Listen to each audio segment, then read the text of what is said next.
What's up everybody, Tom here with another video. In today's video, we'll be talking about why this chart is the most important to be looking at in the markets right now. We'll also be talking about our technical analysis levels for the Nasdaq, Sp500, Tesla, gold, silver, Bitcoin, and more.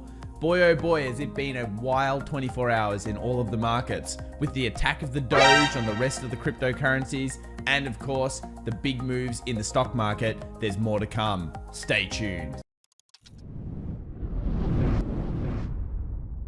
Alright guys, well as we do on this channel, let's take a look at what happened in using a heat map of the S&P 500 yesterday, and it's clear to see that technology was under fire. Apple down 3.54%, Microsoft, Google, Amazon, Tesla, Nvidia, nothing was really safe from that sell-off in the technology semiconductor space. On the flip side though, healthcare continued to do very well, and there was some beats. So there were a couple of actual positions that were doing very, very well from decent earnings. In fact, the earnings overall has still been relatively solid this season. Speaking of earnings, we have more big news coming out. We've got PayPal, we've got Uber, Twilio, Fastly, all after the close on Wednesday. And we just saw Skills and Activision do a decent numbers there coming out of those stocks. We've got Square as well Thursday, Roku, Peloton, AMC, Cloudflare, Dropbox, Datadog. Thursday is probably Hyper Stonk Thursday, as I've named it here on the channel. And I'm really keen to be doing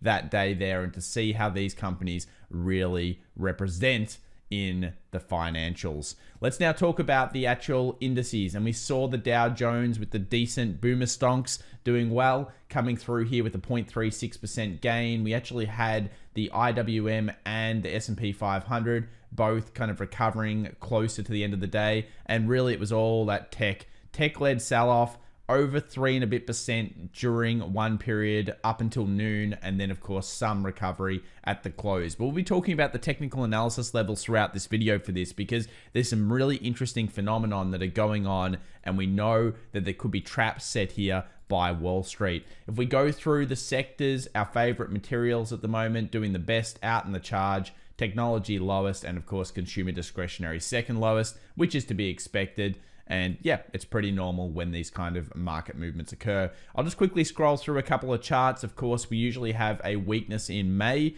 though after post-election, it can be strong. So this chart here is really not telling us enough about the market. Then we've got kind of the last 10 years. Remember, 2010 was also a negative year, which is kind of like where we're at after the pandemic crash. And this is the chart that shows us both things. So this is the chart we've been talking about, whether there's going to be a sell in May based on the fact that this has almost been like for like following the recovery out of the global financial crisis again. So will we get this sell-off in May? We'll continue to look at these price actions. Yesterday was just the beginning of what could be a bigger move. Q1 2021 earnings beat data remains incredibly strong, 85% beats, some core businesses suffering, but overall just a great number. And I guess that leads us into what we're looking at in the markets. And I think dollar index actually might be leading to giving us an idea of if the market is going to decline further. Here we have the 91.33, and we can see here that it's been finding resistance right at this point. And why is that important? Because we had support, resistance. We've got a 20 exponential moving average on the daily here. And guys, this is the zone that you get pumped for, because 91.33, look how strong it's been. Imagine if we get a close above there that knocks out the 91.50 as well. Do we go straight to the 92 in a participation phase? You would think so from a technical standpoint. We're also at the short area though. So if it's going to short or sell off right now, it's going to do it here.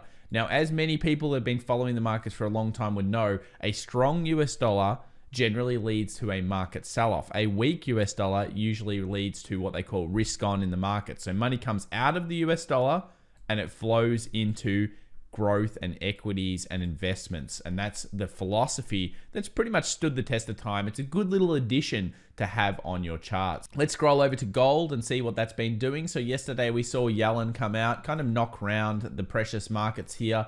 And that 1797 area again was too much for it. That 1800 zone is just too much for gold at this stage. We go down to the 8-hour chart, one of our favorites, and you can see the big sell-off, and hopefully now we get some recovery. Not too much to really note here from gold. if you were going or thinking of going long, you've got to really wait for it to close above here and then signal to the next zone, which will probably be around 1825 from a technical standpoint. Trapped in a zone at the moment for gold. Move on over to silver. Silver also took a massive dive yesterday, bounced straight off that 26-ish level and got back up to the 2650. So this is a bit unfortunate. We go out to the 8-hour time frame and you can see the closure occurred, then the manipulation of the silver market occurred, as it always does, and now we're struggling. We want to get back above that 2660 and remain in this nice upward trend. I don't think there's too much to be concerned about yet, but it does suck whenever you see a market fall off that much. I probably would have some kind of trend line drawn through these last lows, and you can see it picked off that. So I would like that to hold. And if that doesn't hold, unfortunately, this squeeze may be all over before it really begins. So continue to watch the charts, continue to think that this is in an uptrend overall at this stage, and we're still aiming for that 28, and then a break of 28 will aim for the 30. So as long as the dollar plays the game and the rest of the market plays the game, we don't get too much more manipulation, these things should hold true right at the level where you expect buying pressure to come through for silver. We'll move on over to US oil. This one has played the game much better. Realistically, this is a beautiful thing. Channel breakout, move back, double bottomed here on the smaller time frames. We've been following oil on and off on this channel for a little while. Look at XOM as well. That was one of the ones we were looking at. And look at this, 66.42 completes there. If you go to XOM, which is of course Exxon Mobil, and you have a think about this, another beautiful little channel here in the stock, and then you can see how it's really been bucking the trend of the rest of the market and able to start moving up with the take profit target somewhere around this resistance. So it's nice to see oil really playing, and I think that oil's been one of the stronger technicals from our trades over really the last 6 months. We've been following it quite a lot on and off on this channel when it's presented great zones or great areas. Bitcoin, the attack of the Doge again, guys. It's come back. Doge attack all around 60 cents at the time of this recording on Doge. And I can tell you what, this really knocks around the market. I mean, there is some green recovery today, but it really hurts BTC in terms of just every time we ever see big moves in Ethereum or we see big moves specifically in Doge, it attacks this market. So is the crypto market healthy? Yeah, it's looking pretty good. Is this a little bit lower than we'd hoped? Yes, I would have hoped it would have held this zone up here better, where we had the ribbons of the moving averages. This is the 8-hour chart, so one of the better charts to usually look at. About 55.5 was where we hoped it found support. It moved down to the next level, which is around this 52.5, 52.8 area, and it's bouncing right now. Things to watch out for in the trading session today would be this specific point of where all the moving averages are, and once we close above that again, hopefully we can resume back to our trend of 60,000 and 65. It's really interesting to see the crypto market right now. Almost everything is going the same way as it did back in 2017. We're getting that movement of the alts. We're getting Ethereum coming through, which is going to then lead into ADA, Cardano, DOT. Some of those are going to do better. The big, massive kind of alternatives. And then we'll move into the really weird kind of coins. The coins that are, very much the altcoins, the ones that no one knows about. So the actual sequence is looking correct.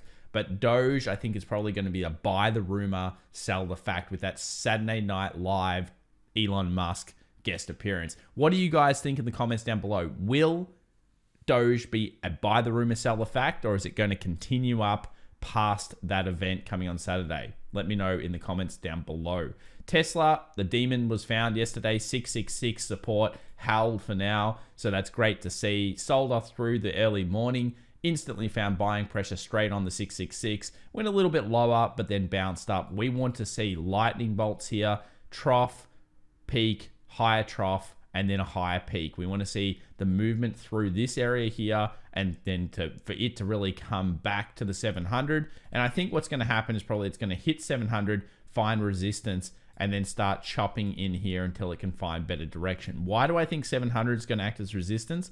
Two moving averages here on the 4 hour, the 20 and the 50, right on the 700. So if it bounces, let's say, over the next 24 hours and goes crazy back up to the 700, I would expect day traders to be selling at that level. So we need to watch that on Tesla, and we maintain if we get through this zone with the break close, unfortunately, 625 and 600 become open for the next movement. There's going to be not much support before 625, previous little bits of wick buying, and then the 600, the key psychological level. Tesla, scary at the moment, but did hold through the session yesterday, which is good news.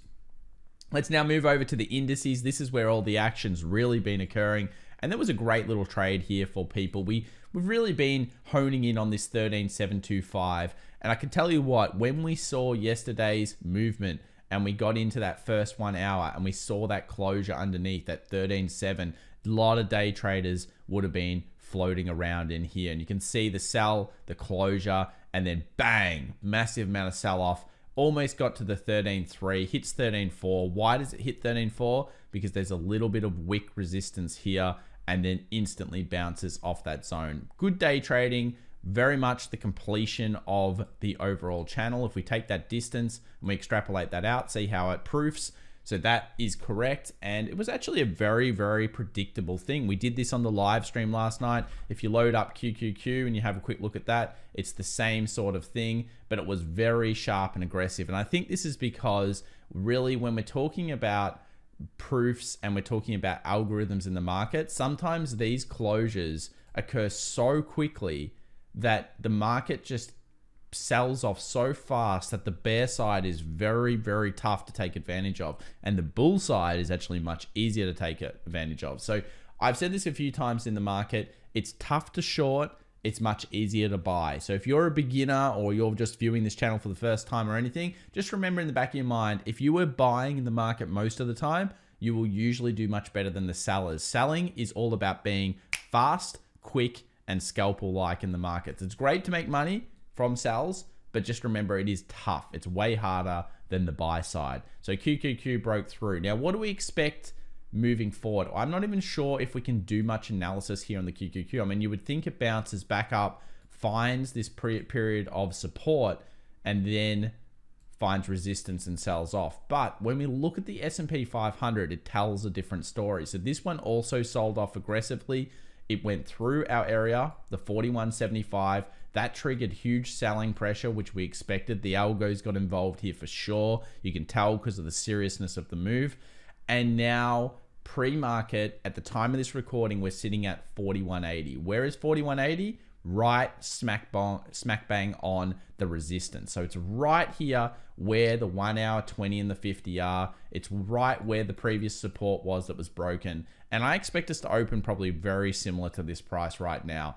If we do, there's going to be a fight between the bulls and the bears at this zone. And we're going to know whether this was just a little flash sell-off for no apparent reason, or it was the beginning of a further decline. Because remember, this is what happens in the markets. I said this at the start of the video. We get sell-offs, we get recoveries to trap retail traders, we then get flash sell-offs, then we get recoveries to trap retail traders, and then of course we have the really big sell-off that crushes everyone after that. Now, this is what I'm looking at. 41.80 is a resistance now because it was support and it got broken through. I want to show everybody on a daily what I'm talking about. So here's the strong recovery, okay? 20 moving average as well was hit on the daily, which has generally been a bounce zone. So it makes sense that it bounces off this. But I want to take us back, a little bit of story time back into when people were getting stimulus checks back in Feb and March.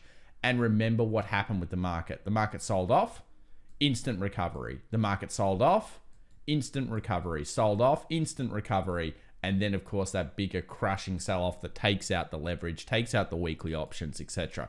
This is the game that Wall Street plays on us as retail traders. It's just the reality of the situation. We know that 41.20 is the most key area. This is the key zone that really shows the more likely bearish scenario. At this stage, it's all games from Wall Street. Sell-off, buyback, sell-off, buyback. We know the VIX is getting high. We know it spiked through 20 yesterday, which is usually when you start to see kind of bearish action occur, but it needs to be sustained above 20 to really push through. And you'll see that 41.20 happen if the VIX spikes again and starts sustaining past the 20 level. So keep watching these markets. And really, I think the biggest catalyst this week is going to be non-farm payrolls. So we have non-farm payrolls on Friday. That's the unemployment change or employment change in America. And we should be able to see from this figure how the market feels about current sentiment right now. As always, guys, if you enjoyed this video, please remember to smash that like button, hit the subscribe button and the alerts, and join us 1.5 hours early before US market open. It's going to be a massive day Wednesday, and of course Thursday, you can't miss it. It's Hyper Stonk Thursday. It's been labeled on this channel. Are you guys keen? I know I am. Bye for now, everyone.